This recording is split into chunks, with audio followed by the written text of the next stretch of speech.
নমস্কার বন্ধুরা, আমরা রায়ার ফেসবুক পেজে আরেকটি নতুন ব্লগ নিয়ে আপনাদেরকে স্বাগত জানাই। আজ হলো গিয়ে 11ই আগস্ট, রবিবার। কাল রাতে লাস্ট ব্লগটা যেটা দিয়েছিলাম, মিনি ব্লগটা, সেটাতে তো আপনারা অলরেডি দেখেই নিয়েছেন যে মনোদীপ তো অনেকদিন পর বাড়ি এসেছে।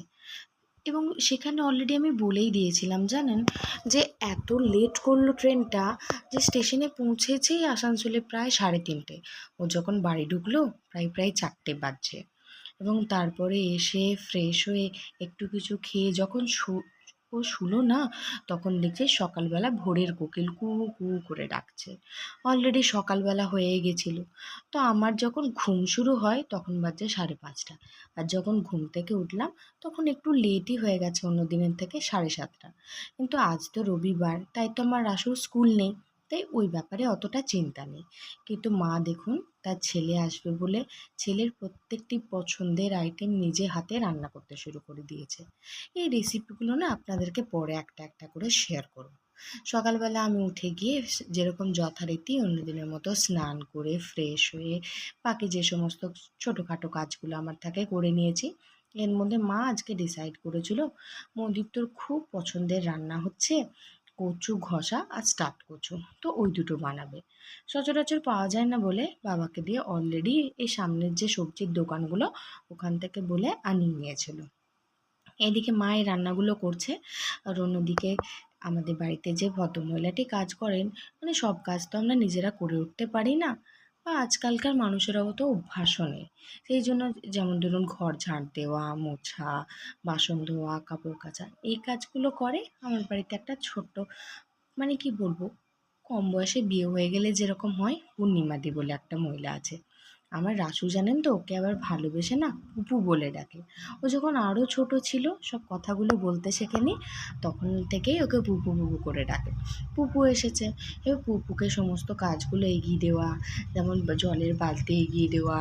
ও আবার না জল হাতে লাইট ফ্যানের সুইচটাও হাত দিতে ভয় পায়, তাই যখন ঘর ঝাড় দেয় তখন সুইচ ফ্যানটা বন্ধ করে দেওয়া, লাইটটা জ্বালিয়ে দেওয়া। ওর পিছনে যতক্ষণ কাজ করে কাউকে না কাউকে একজনকে অ্যাটেন্ডেন্স দিতে হয়। সেই অ্যাটেন্ডেন্স দিচ্ছিলাম, এবং তার মাঝে মাঝে মাঝে ছোটোখাটোগুলো বলছিল এটা কেটে দে, কিংবা ওই লঙ্কাটা এগিয়ে দে, এগুলো করছিলাম। একটু আগে রাসু আমার উঠে গেছে। রাসু ঘুম থেকে উঠে না, ওকে বেশি কিছু না, একটু কিন্তু ব্রাশ করানোর চেষ্টা করি, খুব একটা পছন্দ করে না জানেন। ওর নাকি কোলগেট পেপসোডেন্ট কিছু দিলেই নাকি ওর ঝাল লাগে। এটা হয়তো আমরাও ছোটোবেলায় লাগতো। ব্রাশ করে ও দাদার সাথে, দাদা মানে দাদু, দাদুর সাথে ও বাজার গেছে। কিছু কিছু জিনিস যেগুলো নিত্য প্রয়োজনীয় জিনিস একটু তো আনার থাকেই, ওগুলো আনতে গেছে। মা বলল যে প্রথম পাতের যে রান্নাগুলো সেগুলো করে নি। জানেন, আমি ওঠার আগেই মা সকালবেলা উঠে স্নান করে পুজো করে ও একদম রেডি হয়ে ফ্রেশ হয়ে গেছে। ছেলে আসছে বলে কথা, ছেলের প্রত্যেকটি পছন্দের খাবার, পছন্দের জিনিস নিজে হাতে যত্ন করে রান্না করে।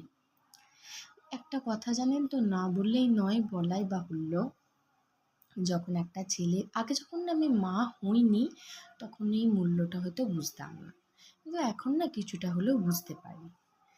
যখন একটা ছেলের বিয়ে হয়, তার মায়ের মনে না একটা খুব বেশি সংশয় জাগে, যে যদি আমার ছেলের বিয়ে হয়ে যায়, ছেলে কি তারপরে আমাকে আর ভালোবাসবে? ছেলের কাছে কে বেশি মূল্য নেবে, কার বেশি গুরুত্ব থাকবে, আমার না তার বউয়ের? এটা যেমন একটা মায়ের মনের প্রশ্ন, তেমনি একটা মেয়ে যখন বিয়ে হয়ে তার বাপের বাড়ির সমস্ত কিছু ভুলে, তার পেরিয়ে আসা 20টা 25টা বছরের কত স্মৃতি, কত ভালো লাগা, যেমন ধরুন নিজের পছন্দের বেডরুম, নিজের পছন্দের পড়তে বসার চেয়ার টেবিল, বাবা মা, ভাই বোন, দিদি দাদা, ঠাকুরদা ঠাকুমা, আরও কত কেউ, কত ভালো লাগার প্রত্যেকটা জিনিসের উপর নিঃস্বার্থভাবে স্বার্থত্যাগ করেছে। যখন শ্বশুরবাড়ি আসে, সেও তো ধরুন ওই একটা মানুষের মুখ দেখেই আসে না, তার ওই স্বামীটির দিকে মুখ দেখে। তো তার কাছেও বেঁচে থাকার ওই একটাই জন্য, ওই একটাই মানুষ। হ্যাঁ, আস্তে আস্তে সম্পর্কগুলো বাড়তে থাকে, আস্তে আস্তে যখন পরিচয় হয়, তখন আবার শাশুড়ি মা মা হয়ে যায়, শ্বশুর মশাই বাবা হয়ে যায়, দেওর বা ননদ থাকলে তারা ভাই বোন হয়ে যায়। হয়তো অনেক ক্ষেত্রে ব্যতিক্রম হয়ে থাকে, বাট আমি এটা বুঝিনি, আমার ক্ষেত্রে এরকম কিছু হয়নি। তো কিছুটা ত্যাগ মাকে করতে হয়, কিছুটা ত্যাগ বউকে করতে হয়, তাহলে জানেন তো ওই ছেলেটা ভালো থাকে। তাই ওই ছেলেটার কাছে তার মা এবং তার বউ দুজনের মধ্যে ব্যালেন্স করার জন্য দ্বিতীয়বার আর চিন্তা করতে হয় না। আর যদি ওর অন্যতা হয়, যদি দুজনের মধ্যে দুজনেই ভাবে যে আমি আমার জায়গা থেকে এক চুলও সরবো না, আমার ছেলে আমার একারই থাকবে, বা আমার গুড মর্নিং রাসু। আমার মর্নিং। তোমার স্নান হয়েছে? জানেন তো তুমি কি খাচ্ছ? খেতে অসুবিধা কি একটু জোরে বললাম, শুনতে পাচ্ছি না। চিপস আর সাথে আমি সেই সময় আর কি আছে আরেকটা প্লেটে? বেজে গেল বুঝতেই পারিনি। আরেকটা প্লেটে কি দিয়েছে তোমাকে দিদি? স্নান করালাম। আর এইটাতে, এই প্লেটটাতে যেটাতে স্পুন দেওয়া আছে, এই প্লেটটায় কি আছে? বোঁদে? আর এই এত তো খেলনা, এগুলো কার? একদম পছন্দ হয়নি, রাসুর নাকি? পাগল হয়ে গেছিল। হ্যাঁ? ও মা, তুমি কি দেখছো এখন টিভিতে? জন্য ওকে মা দুটো চিকু আর করে দিয়েছিল, তাতেই দেখুন বেজায় খুশি চিকু অ্যান্ড বান্ডি। পাশে এক কি দেখছো? ও মা, ভাল লাগছে তোমার চিকু দেখতে? যদি আপনি তাহলে তুমি এখন এখানে বসে বসে খাবে চিকু দেখতে দেখতে? আমি একটু তাহলে রান্নাঘর থেকে ঘুরে আসি। উঠবে না? হ্যাঁ, কখনো কখনো A to Z জিনিস তুমি ফ্রিজের মধ্যে কি করছো? ঠিক আছে, তাহলে তুমি ফ্রিজে থাকো, আমি তোমাকে লাগিয়ে দিই। আমি রান্নাঘর থেকে আসি, তাহলে লাগিয়ে দাও প্লিজ। এদিকে তোমার ফ্রেন্ডরা তোমাকে দেখছে ফোনে, একবার হাই করে দাও। এইদিকে এদিকে তাকে, ফোনে তাকে, ফোনের দিকে তাকে হাই করে দাও। হাই, কেমন আছো? কেমন আছো? এটা কি? হ্যাঁ, এতটা চক্কু তুমি খাবে? শুরু করেছে। আর কি দেখে, এর মধ্যে মনোদীপ তো স্নান হয়ে গেছে, ব্যাস জুনিয়া ন্যান্সি আর দুজন দাসবাবু মিলে আর দেখে কে এতদিন পর পাপাকে পেয়েছে। বাবা নয়, পাপাই বলে, এখনো বাবা অবধি উঠতে পারেনি।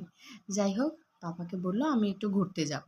কোথায় যাবে কেউ জানে না, বাট ডেলি কোথাও না কোথাও যখনই বেরোবে, ওর বাবা যখনই ঘর থেকে বেরোবে 2 মিনিটের জন্য হলেও ওকে ঘুরিয়ে আনতে হবে।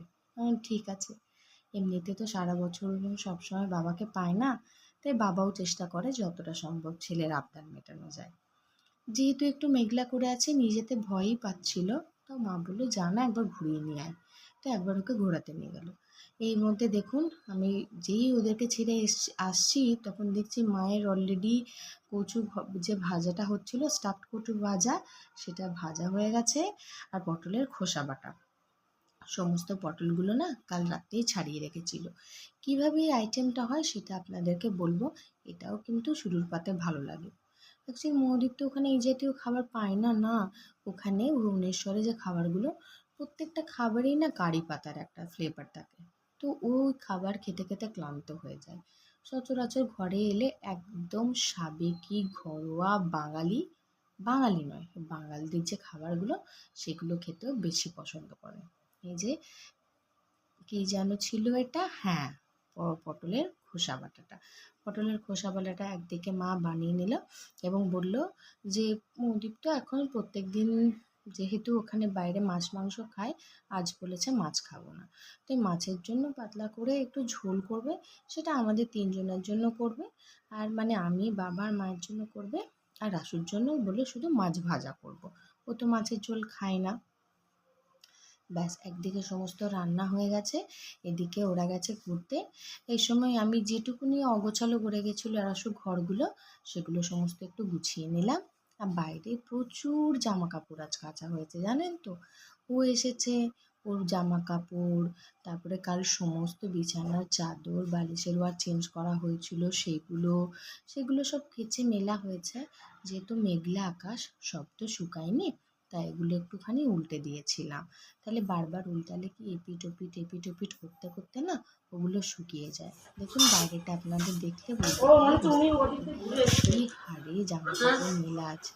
তো দেখুন এর বলতে বলতে বাবা ছেলে চলে এসেছে। ছেলের মনটা এখন একটু খারাপ হয়ে যাবে, কারণ রাসুকে ছেড়ে দিয়ে তো পাপা আবার বেরোবে না, মনটা খারাপ হবে। মাথাটা নিচু করে চলে এলো, খুব একটা খুশি নয় দেখলাম। তারপরে দেখুন মায়ের সমস্ত রান্নার জোগাড় এখানে নামানো হয়ে গেছে, A to Z রান্নাও হয়ে গেছে। এদিকে এক পাতে বসে রাসুকে সব ও যে খাবারটা খায় সব ডাল দিয়ে ভাতটা মেখে আর একটা মাছ আমি খাইয়ে দেবো, এবং ও খেয়ে দিয়ে ঘুমিয়ে পড়লে তখন আমরা আবার সবাই মিলে অনেক দিন পর 4 জনে মিলে একটা টেবিলে বসে খাবো। খুব ভালো লাগে জানেন, এই খাবারের স্বাদই আলাদা, তৃপ্তি আলাদা। খাবার খাওয়া হয়ে গেলে ওই যে বলেছিলাম 4 তারিখে আমাদের অ্যানিভার্সারিটা ছিল, সেটা তো সেলিব্রেট করা হয়নি, তাই ইচ্ছা আছে আজকে সন্ধ্যের দিকে বাইরে গিয়ে একটু আনন্দ করার।